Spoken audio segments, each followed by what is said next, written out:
그래서 결과 관련해서 좀 말씀을 드리면,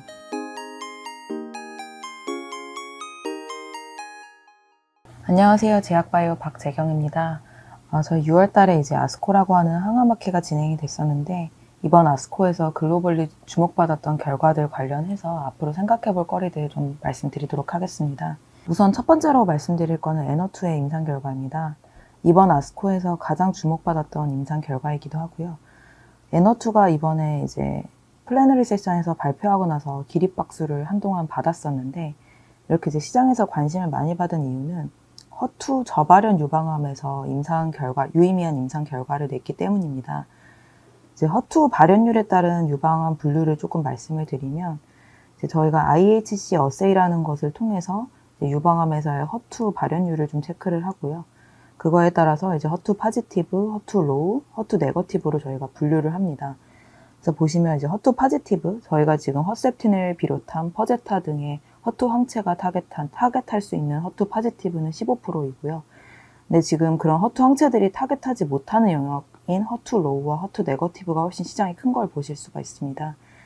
그래서 사실 허투 로우는 이제 유방암에서 다수를 차지하지만 사용할 수 있는 의약품이 제한적이었다는 지금까지 언맷 니즈가 뚜렷했던 영역인데, 기존 허투 항체인 허세틴이 공략하지 못했던 이 영역을 허투 ADC인 이제 N02가 공략에 성공했다는 점에서 의미를 이번 결과는 가지고 있습니다. 그래서 결과 관련해서 좀 말씀을 드리면, 이번에 이제 발표했던 임상 데스티니 브리스트 공사 스터디는 이전에 한두 개의 치료를 받은 허투 로우 유방암 환자를 대상으로 한 임상입니다.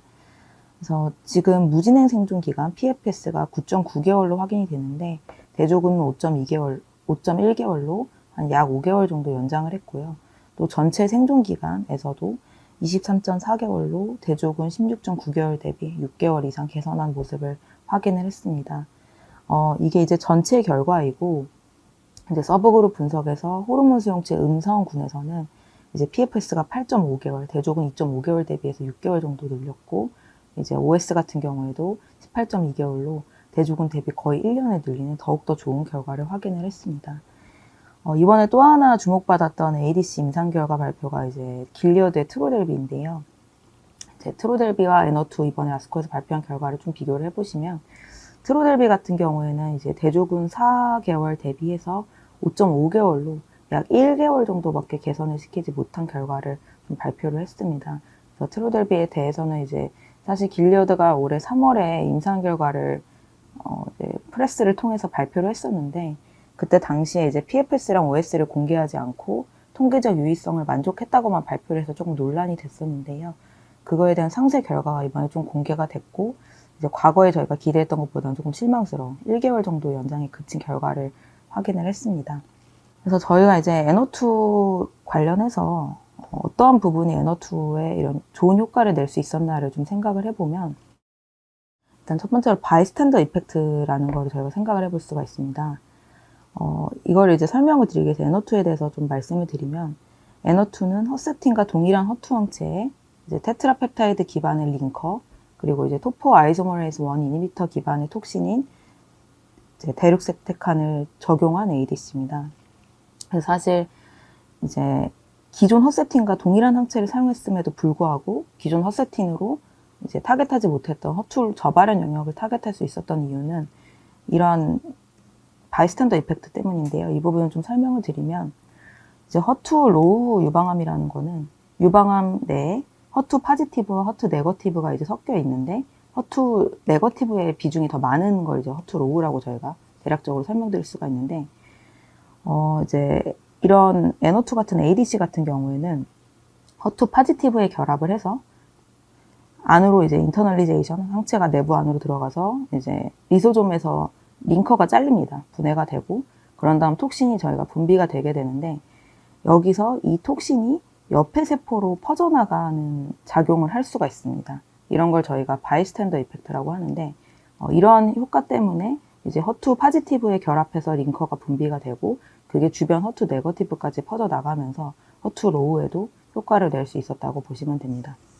그래서 이 바이스탠더 이펙트에 대해서는 사실 이제 학계에서도 좀 의견들이 있었는데, 바이스탠더 이펙트가 이러한 고형암을 타겟하는 데는 확실히 유리할 수 있는 점이 있지만 또 부작용을 늘릴 수 있다는 그런 양날의 검인 측면이 있었는데 이제 이번 N02 보면서 확실히 고형암을 타겟하기 위해서는 좀 바이스탠더가 있는 톡신을 사용하는 게 좋겠다. 바이스탠더 이펙트가 있다는 거는 이제 톡신이 세포 투과도가 있어야 된다는 뜻이고 세포 투과도 있는 톡신을 사용하는 게 이제 고형암에 확실히 효과를 낼 수 있다는 걸 저희가 이번 N02 보면서 다시 한번 또 느낄 수 있었고요.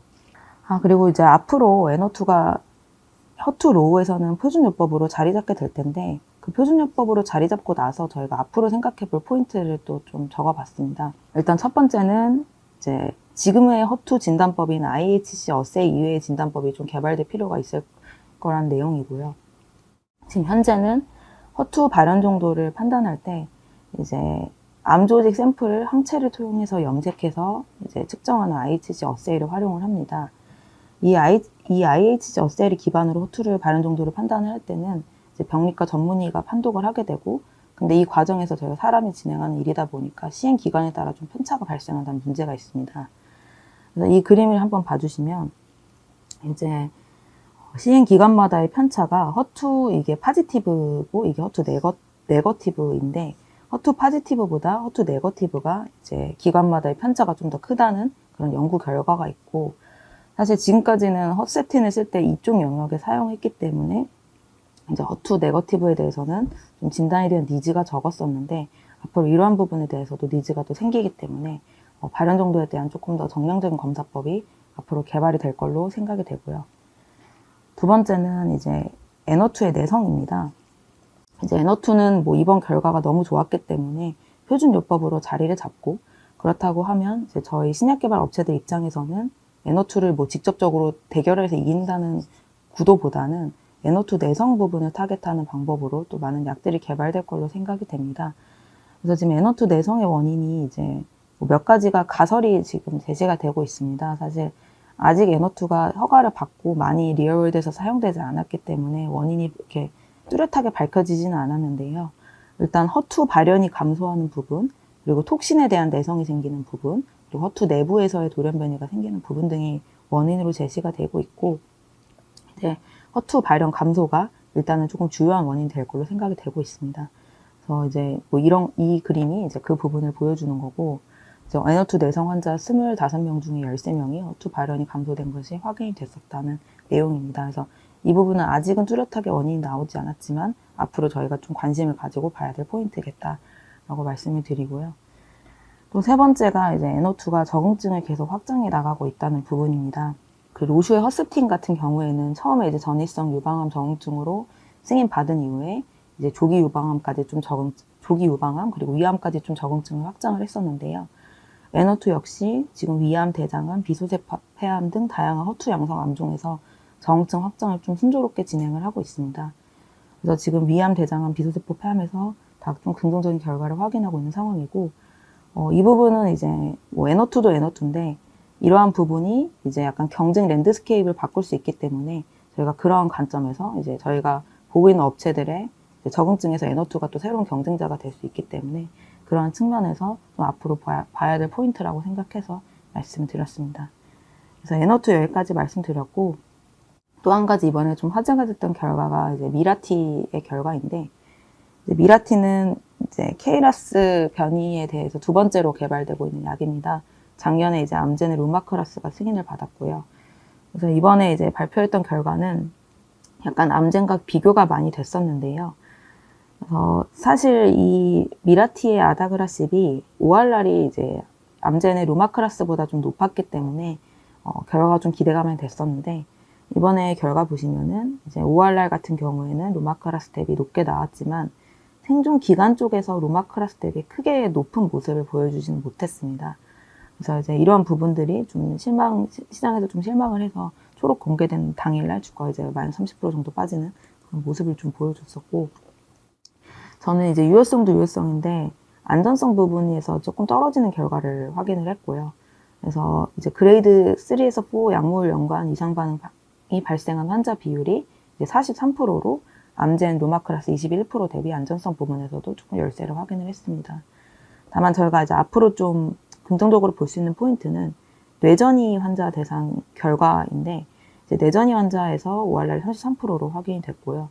이 부분이 이제 암젠 대비해서 조금 더 높게 나왔기 때문에 앞으로의 포인트는 이 부분에서 좀 역전을 할 수 있는지가 앞으로 중요한 포인트가 될 수 있을 걸로 보입니다. 이제 미라티 같은 이제 KRAS 저해제들은 앞으로 계속 앞선 라인으로 확장을 해나갈 걸로 보이고요. 이번에 이제 승인받은 건 2차 치료제인데 앞으로 1차 치료제로의 적응증 확장이 이루어질 걸로 보입니다. 그런 부분들이 저희가 앞으로 좀 봐야 될 포인트가 될 것 같습니다. 또 세 번째로 말씀드리는 부분은 이제 감마델타 카티와 EGFR 엑손 20입니다.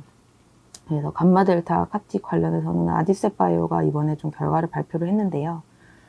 이제 ORR이 75%, 8명 중 6명에서 반응을 나타냈고 또 그 6명이 모두 CR로 확인이 되면서 작년에 12월에도 좋은 결과를 발표하면서 좀 주가가 올랐었는데 그거 대비해서도 조금 더 좋아진 결과를 이번에 발표를 했습니다. 감마델타 T세포는 그냥 간략하게만 말씀드리면 이제 일반적인 저희가 T세포는 알파베타 T세포입니다. 그래서 알파베타 TCR을 발현하는 대부분을 차지하는 T세포와 달리 이제 감마델타 TCR을 발현하는 약간 T세포의 좀 적은 그룹 중 하나다라고 보실 수 있을 것 같고 이제 대표적인 장점이 저희가 동종 세포 치료제로 개발이 가능하다는 점과 이제 안전성에서 좀 좋은 카티 대비해서 좋은 결과를 보이고 있다는 점입니다. 그래서 이제 이번에도 이제 안전성 관련해서 결과가 좀 나왔는데 이식편대 숙주 반응, 그레이드 3 이상의 사이토카인 폭풍, 신경계 독성이 좀 발생하지 않아서 확실히 기존 카티 대비해서 좀 안전성에서 우수한 모습을 보여주고 있다고 생각이 됩니다.